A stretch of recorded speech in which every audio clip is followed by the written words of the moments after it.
I'm very happy to be here. I'm honored to be here. Sid mentioned my experiences as ambassador in Congo, Kinshasa. Sweden did a lot of good work with and through the UNFPA, not least in Eastern DRC. So in that way, standing before you here today is a bit of a homecoming experience for me. Now, in all countries, governments come and go. Our government of 2 months called for a snap election on the 22nd of March in Sweden. It called for that yesterday, but I can assure you that friendship with and solidarity with the UN system is and will remain a cornerstone of Swedish foreign policy.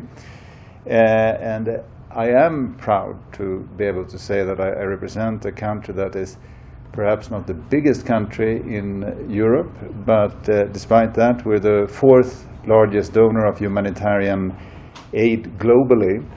And we're also the 6th largest provider of assessed and voluntary contributions to the UN system. And I'm particularly happy to know that UNFPA is no exception in this regard. So we were last year the 2nd largest donor to UNFPA, both in terms of core support as well as co-financing. And so it's about close to, I believe, 20% of UNFPA's budget, and this year, 2014, Sweden increases its core support to UNFPA to 65 million US. But I think starting out, it's exceedingly important to recognize linkages between gender equality in general and gender-based violence. Societies that are characterized, hello Paula, by gross gender inequalities are invariably also characterized by high prevalence of gender-based violence. So consequently, fighting against gender-based violence is something that goes hand in glove with working for gender equality.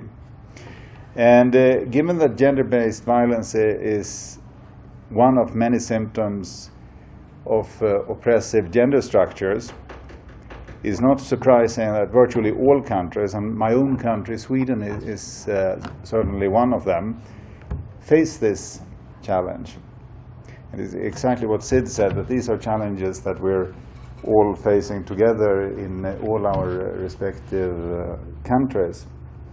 And even though we Swedes we tend to pride ourselves on the fact that we are time and time again labeled one of the most gender equal societies in the world, we have something like close to 30,000 cases of domestic violence reported to the Swedish police every year. So issues such as domestic homicide, rape, sexual abuse, very, very real problems also in Sweden. But what experience has taught us is that learning how to tackle issues related to gender-based violence, that's not something you can do in isolation, just looking inward. For us, it's been very much a continuous learning process where experiences from other countries, other continents has been and it remains crucial. And a fundamental lesson is also that if you want to combat gender-based violence, you have to have a holistic approach to prevention. And prevention requires changes in behavior and attitude, and particularly, of course, by men and boys, since 95% or so of cases of gender-based violence are perpetrated by men. But here I would hasten to add that something is frequently forgotten, and that's something we saw not least in Congo DRC, is that not all the victims of gender-based violence are women and girls. In Congo, we also saw quite frequently cases of boys and men being subjected to gender-based violence as well. So let me be very, very clear on that one particular point, that gender-based violence must never, in any culture, in any country, be considered a private matter. And this is fundamental for understanding and combating gender-based violence. Gender-based violence is anywhere in the world a deeply political matter, and it has to be addressed as a political matter by both government and by civil society. And personally, I would go as far as saying that it's questionable, in a way, to consider countries with high levels of gender-based violence as countries truly at peace. If you look at the 2008-2009 demographic and health survey in Kenya, it found that a stunning 45% of all Kenyan women between the ages of 15 and 49 had experienced acts of physical or sexual violence. And the vast majority of them from men living close to them, i.e. mostly by their husbands and by their partners. And this violence, and now of course Kenya is an example, there are other countries where you see similar statistics, it speaks loudly to the unequal power dynamics between women and men in the household, and it speaks very loudly to the huge gender equalities that exist in Kenyan society as large, bringing us back to the point that combating gender violence is not something you can do isolatedly from fighting for increased gender equality. Over the last few months, we've seen incidents of stripping and harassing of young girls and women in Nairobi streets, being stripped and harassed for supposedly dressing indecently. To me, this is another brutal manifestation of inequalities, lingering attitudes, men and boys coming back to having to address perceptions and attitudes in a holistic manner to start with. If you look at also rapes, it's also happening on an ever-increasing scale, both in the city and in other parts of Kenya. If we look at female genital mutilation and cutting, of course, a prime example of gender-based violence. FGM targets the girl child, and it not only violates the basic human rights of these children, and sometimes only months old in this country where we are now, it also permanently undermines these girls and these women's sexual and reproductive health and rights, including the right to their own bodies. And what I keep coming back to, after having talked to some of the victims of this practice, is the devastating impact it has on their physical and mental health and well-being for the rest of their lives. And on the topic of FGM, I would like to commend you, Sid, for your bold leadership in repeatedly speaking out on an issue. And it's not easy for a whole host of reasons to speak out clearly and loudly on this issue. It's a minefield in many respects, but it has to be done, and you did that. Human rights are universal rights, irrespective of the culture, irrespective of the continent. So let's be very clear about this. Mutilating young girls for life, it can never be excused anywhere for any reasons. At the same time, violence can take many shapes.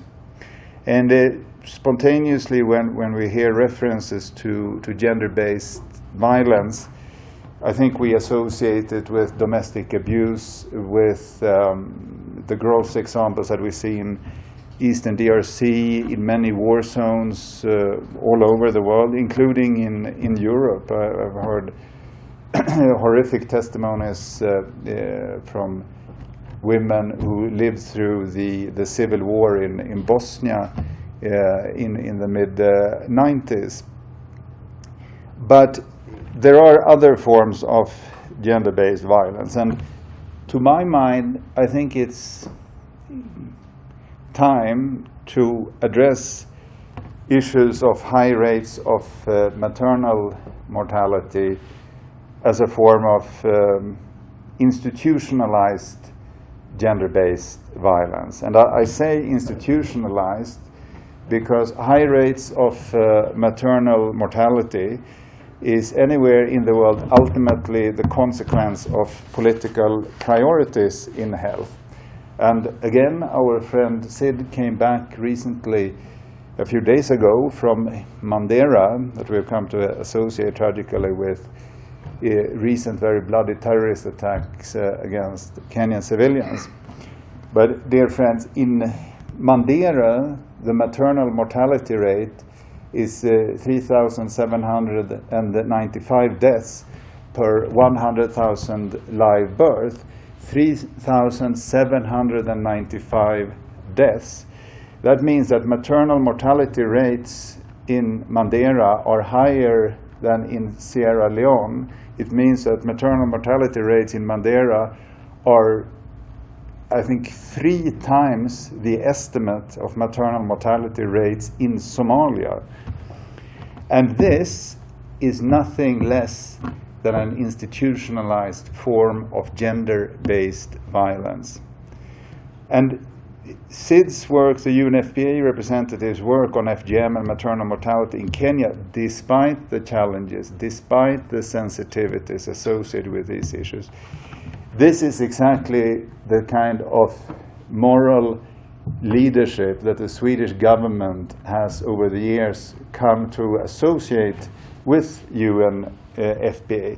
But it's also, which is far more important, I think, the kind of moral leadership that the world's girls and women have every right to expect from UNFPA and have a right to expect from the representatives of UNFPA. So your work today, your deliberations today, it will hopefully draw both roadmaps and concrete action plans towards finding new ways, new approaches in the work to end gender-based violence, whether they occur in Kenya, in Sweden, or anywhere else in the world. But no matter what, I can assure you that Sweden will continue to stand by, ready to assist you in any which way. I wish you all the best for today's work. For those of you who are just passing through Kenya, congratulations to visiting such a beautiful country with so many fantastic people, and take the time, if you have the time, despite pressing schedules, to explore and see more of Kenya. Thank you very much.